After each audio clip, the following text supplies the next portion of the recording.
Hi, my name is Neil Scroxton and I'm the Principal Architect at Scroxton Scroxton.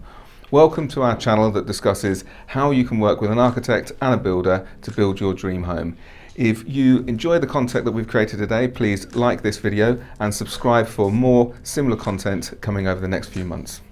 I've been working in the construction industry for about 25 years now, and one of the key questions that everybody wants to know is how much is my extension or how much is my new build home going to cost to build? This video will cover the things that affect the cost per square metre of your project. It'll give you a couple of rough rules of thumb that you can work to moving forward so you can start to get an idea of budget, and it will look at what construction in the UK in the year 2023 is likely to cost you. First things first, this is general advice based on my experience as an architect and the director of a residential construction company. You will always find somebody that will say you can build for much cheaper than the advice that I'm about to give you, but quite often you'll find that advice is either very, very old, so comes from projects that were done 3-4 years ago, or you'll find that people have missed a plethora of other expenses that you need to consider, particularly in the areas of finishing your project. So when you're taking advice from others around how much your project is going to cost, one of the key things you need to think about, and it's more important today than it has been for the last 15 years, is inflation. Inflation at the point at which we're filming this video is 10% per annum. So that means if you're talking to somebody that built a house extension 5 years ago, 5 years ago it was probably at 3 or 4%, you're looking at 3 to 4% added on for a couple of years before now, and then the last 2 years about 10% per year inflation. So somebody that tells you that they built for £1,500 a square metre, unless that was yesterday, it's irrelevant information, and you do need to check with a professional how much your construction is going to cost today. And so beware the well-meaning people in the know, because you're about to invest a lot of money in your property and you need to make sure that you have up-to-date advice. Even if you're watching this video in 2024, you need to go back and check that the numbers that we talk about are accurate and up-to-date.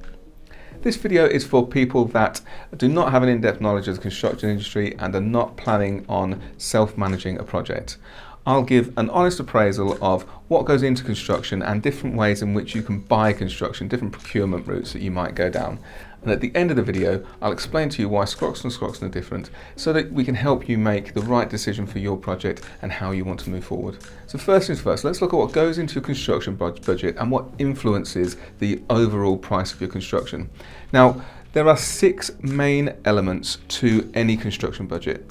They are materials, labour, prelims, which are things like plant and machinery on site, overheads, profit, and then VAT at the end. So yes, when you get a quote back from a builder, it's not going to break things up in those 6 things. You'll see the cost for the floor, the cost for the walls, the cost for the roof. But the things that have gone into to influence those packages essentially are always the same no matter what project that you're working on. There are ways in which you can find savings within construction costs, but as you do find savings, you need to understand that you're transferring risk from your contractor to yourself. So, for example, as mentioned before, you could manage your own construction project, but you need to understand that that is going to take time, it's going to take effort, and also it's going to take a knowledge of the construction industry that ensures the right people do the right job before the next person comes along. One of the key things that you get when you contract a builder, when you've got an actual proper contract in place, are protections and safeties such as health and safety. If something goes wrong on site, if somebody gets injured, your contractor is responsible for the health and safety of that project, and you don't want to be in a position where those responsibilities fall on your shoulders and you haven't set things up properly. Also, your contract is there to make sure that if further down the line there are problems with the build, the one contractor is responsible for coming back and fixing those issues and making sure that you are left with a decent product that is going to last the amount of time that it should. So let's look at these 6 items in a little bit more detail and understand how they drop into the overall construction budget. First of all, the obvious one is materials. We know that we need materials to build a project, whether that's bricks and mortar or some other form of construction methodology. Materials are going to take up about 40 to 50% of your overall construction budget. So they're obviously quite a large chunk within the mix, and therefore it doesn't take much to affect your overall construction budget. Influences such as the cost of fuel or the scarcity of materials. If you've got a large building project just down the road and they have used up all the particular brick that you want to use, that's going to make it difficult and more expensive to get the product that you want. Bigger things such as the war on Ukraine have massive effect on materials. Whether or not timber is coming from a certain place in the world, all of these things affect the price of materials, and it only takes 1 or 2% to add an additional 1 or 2% to the end budget. Labour is again an obvious one. We need somebody to take those materials and put them together for you. One of the issues that we find with labour that certainly has happened over the last 20 years is big house builders are building more and more and more, which is sucking up all of the key skilled individuals across the country. If we've got a difficulty in getting hold of people, that in itself pushes prices up. Furthermore, at the time of filming this video, we have things like the cost of living crisis kicking in. Most builders are self-employed, so if they need to push their prices up to pay for extra bills, they're going to do it, and that's going to work its way through to the end price. You need to be very careful with labour that within your construction project you don't have the wrong people doing the wrong job. So for example, you don't want to be paying for a highly skilled carpenter to sweep your site when that could be done by a general labourer. So again, at maybe 30 to 40% of the overall construction budget, labour is a key item that is going to affect the end price of your build. Now, I don't think it would be unfair for me to guess that 9 out of 10 people don't really know what preliminaries are in the sense of a construction contract. Best way to describe preliminaries is that they are the things on site that are off task. So they are all of the extra bits that a contractor needs to build your home without attributing them to a particular element of the build. So without attributing them to the wall or the foundations or the roof. So prelims may be things along the lines of a site toilet, a site hut. If you live in a certain area of the country, it may be parking outside your house if there's a cost to that. Or it might be closing the road off for skips or deliveries. Prelims even go down to the minutiae, such as teas and coffees on site. It literally is everything that you need to build a project that can't be related to a specific task on the job. Prelims will take up maybe 5 to 10% of your overall construction budget, and this is really going to depend heavily on the type of project that you're building, the size of project that you're building, and where it might be in the country. Now, on from prelims, you have got overheads. So overheads are the cost for the business that has nothing to do with your project. So these can be affected mainly by the type and size of contractor that you're using. It's fair to say that large contractors are going to have larger overheads than smaller contractors. Overheads cover things like your builder's accountancy costs. They cover things like the rent for their office, the cars and the vans that they might have. It also covers off things like the back of house staff that they may have. If you're working with a large builder, they may have a QS, a quantity surveyor, who works directly for them, who can establish prices and costs quickly. Whereas if you're working with a smaller builder, it may just be the one single principal and a bookkeeper, just keeping track of what's going in and out with invoices. So they're the sort of things that affect overheads, and it really does come down to the size and type of contractor that you're working with. Typically, overheads sit at about 5 to 15% of the total construction budget. And again, this really does depend on how big the company is that you're working with. And now to the thorny one. If you're the type of person that doesn't like the idea that people make profit, then working with a builder probably isn't for you. All contractors have set up their businesses to make a profit. And the reason that contractors need to make a profit is because they're taking a risk. In working for you, they are taking risk on their shoulders, and profit is about rewarding them for that risk. Now, profit isn't salary. You'll find that salaries sit in the overhead pot. If we're talking about a managing director who doesn't lay bricks and isn't on site, their salary is going to sit in the overhead pot. Profit is on top of those salaries, and like I say, it's there to reward for taking on that responsibility. And for people that don't quite understand what that responsibility is, you've got with a proper contract, you've got the ability to pull a contractor back in the future and fix works at their own expense. Now, if there wasn't profit there to protect that system, there'd be no reason for contractors to work in the first place and take on the risks on your behalf. Equally with health and safety, if there wasn't some reward in there, why would anybody put themselves forward to take that responsibility on for you if they're not getting a bonus through the profits of the project later down the line? Typically, profit is going to sit at somewhere between 5 to 15%, depending on the type of project that you're working on. Now, smaller projects are likely to have a larger profit margin on them than bigger projects are, and that is because it's a lot of faff and a lot of effort to do something small in comparison to doing a bigger job. Now, the mathematicians amongst you will have done some quick sums and realised that the 5 things that I've mentioned so far have added up to at least 100% in different ways of combining.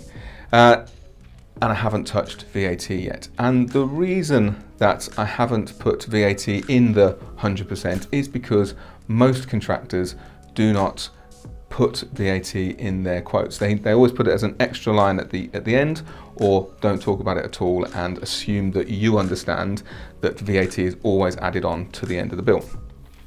There's a good reason for this. With construction, there are at least 3 different types of VAT, or 3 different rates of VAT that might be used. There's 0%, which is predominantly for new build homes. Then there's 5%, which can be used on certain projects, particularly houses that have been empty for a long time. And then there's the general 20% VAT, which most extensions will be charged. It's very important that you understand your VAT position. It's very important that you understand that it goes on top of most quotes. And the reason being, if you're talking about budgets with a contractor and your build in your head, you don't want to spend more than £150,000. Now, if you're telling the builder that your budget is £150,000 and they are thinking inclusive of VAT, what that means is that they're going to spend £125,000 on your build, and then £25,000 of that is going to be paid to the government in VAT.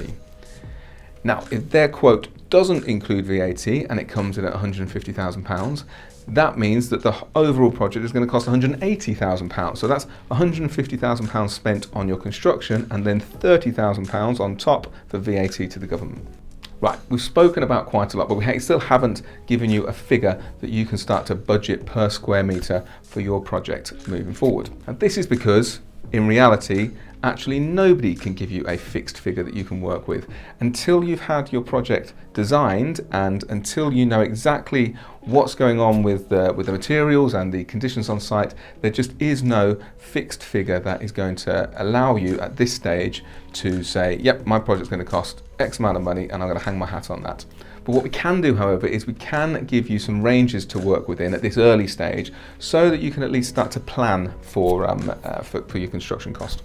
So firstly, if you would like your project to look like this, we would class this as a high design, high specification project. These kind of projects are going to cost you at least £4,000 plus VAT per square metre to build. And if you're in central London or other affluent areas, you could find that this could be a hell of a lot higher. Now, if you want a mid-range design, mid-range quality such as this, which includes things like good quality glazing, good quality finishes, and the odd special design feature, you need to be budgeting somewhere between £2,750 to £3,750 per square metre. Again, if you're in London or other affluent areas, you may find that this cost has a bit more of a premium to it. Obviously, VAT needs adding on to the end. Finally, if you're after something that's a little bit more simple, something that's a bit more functional and does the trick, this sort of basic quality, lower specification product is going to come in somewhere between £2,000 to £2,500 plus VAT per square metre. When I'm talking about square metre costs, what I'm looking at is a fully finished project. So these costs should, within reason, cover off everything that you need within that build. So if you're working on a project that's got a bathroom in it, it'll cover off the bathroom. If you're working on a project that's got a kitchen in it, it will cover off the kitchen. And that will be relative to the quality of the build that you're looking to move forward with. So therefore, you can't expect to build at £2,000 a square metre if you want to put a £40,000 kitchen into your mid-terrace in central England. As noted before, these are rough rules of thumb based on my experience within the construction industry. Again, I know very well you will find people that will say they can build for a lot cheaper. I'm sure there's going to be comments on the video below saying that this is a rip-off and there are much cheaper ways of building. You just have to remember that as you start to strip out cost, as you start to find ways to save money outside of your conventional contractor route, you are taking on risk as the client. And as long as you're okay with that, and as long as you understand what that risk is, there's no problem at all. You could look to get a contractor in to just give you a shell finish that doesn't have the kitchen in, that doesn't get painted and decorated, and you will find savings there. And as I've said before, you can build yourself, but all of these in the end have a cost. There is a cost somewhere that needs to be paid, and that may be in your time in investing in the project to reduce the amount of money that you give to professionals to deliver for you, or it may be in mistakes. You may find that you save a fortune in bringing in your own electrician and your own plumber, but somewhere along the lines one of them makes a mistake and then you're the person that's responsible for paying for it to be fixed.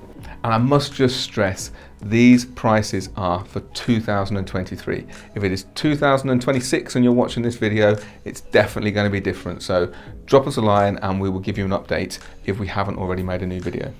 None of these packages that I've talked about so far contain contingency. Contingency is something that's very important for you to consider, and it sits on top of all of the other construction costs that we've brought together. You should always have 5 to 10% on top of your construction budget squirreled away just in case things come up that are unforeseen. Most unforeseens happen in the early stage of a project, so generally when you're digging a hole, if your contractor has priced for 1 metre deep strip foundations all the way around the project, but they find a soft spot and they need to dig down a bit further, you will need to use some of that contingency money to pay to fill the soft spot. If you're doing demolition work, for example, and it's not clear what's behind the wall, it's not clear that a certain area of the building is going to need additional support, then that's the sort of stuff that your contingency pot is there to pay for. The key thing to remember about contingency, though, is that it is your money. It's not, as a lot of builders believe, their money to spend on your behalf. It is your money that you need to keep in your pocket as best as possible, and only release it if there is a good reason to do so. We've talked about the things that build up a quote, but let's also look at the things that influence the price that you may pay. So yes, we've got our rough cost per square meter based on the quality. So quality is the first one that really is going to have a massive effect on your overriding construction project. But so size of project will have an impact. Smaller projects will always be comparatively more expensive than larger projects, and this is because things like the prelims are spread over a smaller area. The timescale of a project will also affect its cost. If you want something to be done quickly, you may find that the cost increases because people have to mobilize or change what they're doing to get the job done. Your location has a massive impact on price. A central London project will be far more expensive than a project out in the sticks, and this is because you've got to pay for additional things like people sitting in traffic. It may sound ridiculous, but you are paying for that. You're paying for the time it takes for someone to get to site. You're going to pay extra if there are parking charges. You're going to pay extra if the road needs closing. All of these things will add up and will be items that you just won't face in a project if you're working in the countryside. I've mentioned it before, but the global economy will also affect your project. If there is a war the other side of the world and something that you want comes from that country, it is going to go up in price.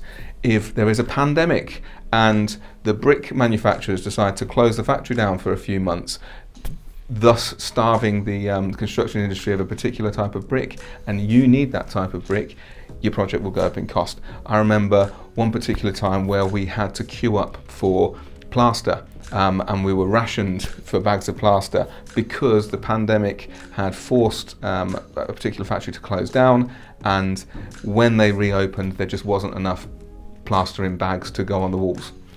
Site conditions are going to affect the cost of your build. Have you got trees that are going to be near the foundations? Does your site fall off particularly quickly from one side to another? Is there a water course? All of these sort of things, even down to the point of, is there enough space for a digger to get round to the back of your house, and somebody has to hand dig a trench instead of using a machine? All of these things, they will come and have a cost impact at the end of the project.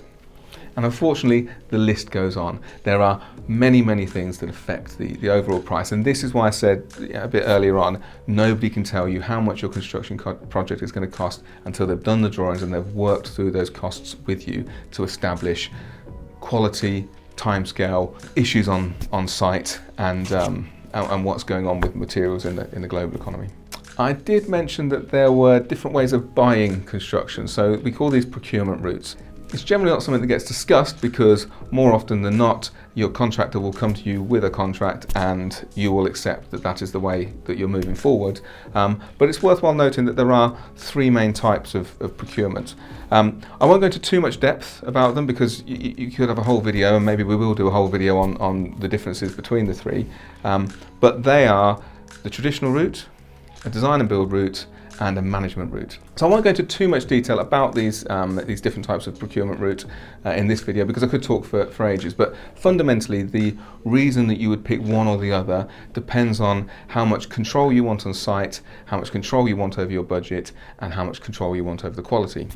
Primarily traditional is when you employ a professional team and a contractor, and both of those work directly for you, and between the three of you, you establish the quality and the design and work towards a completed project. Then you've got design and build. And design and build is slightly different because you employ a contractor and the design team works for the contractor, or the contractor takes responsibility for the design. And then you've got the managed route, and again this can be done in slightly different ways, but primarily it's the same, where you employ a contractor and the design team works for the contractor. The difference is that the contractor is managing multiple packages as they go along, and the design is never really fixed until the project is finished, because you're always sort of designing and moving quickly onto the next stage. Ultimately, most residential projects in the UK are done under either a design and build or a traditional contract, and normally you aren't really given much of a choice as to which route that you go, unless you know to ask the question. And the general way that these contracts are run is that you go to the builder, you ask them to price for work. As they're going along, if they find issues or problems, they're going to charge you additional works.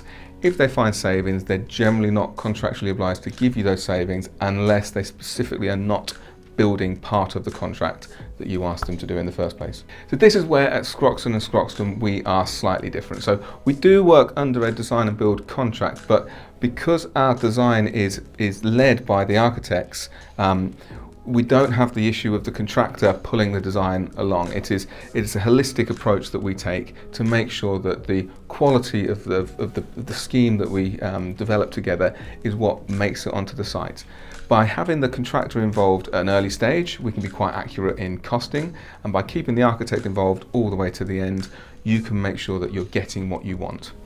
We also handle how we manage the budget in a slightly different way. We call it a gain and pain approach. So we write into our contracts that if we find a saving, we will give you that saving, and we're quite happy to show you how we've established that saving. What that means is that we can keep your contingency pot topping up to deal with any of those unforeseen problems that might come further down the line. So the money back is the gain and the unforeseen problems are the pain. So what this means is by the time we get to the end of the job, you can be confident that you've got the best value for the project that we've built. If you'd like to know more about how we're different and how we can help you create an amazing home, please contact us and we'll be happy to chat through any project that you've got. And if there's anything in specific that you'd like to discuss, please drop a comment below and we'll try and get back to you. And so once again, my name's Neil Scroxton, and if there's anything we can help you with at Scroxton Scroxton, please don't hesitate to get in contact, like and subscribe, and we will continue making the content that you need to help you make decisions with your building projects.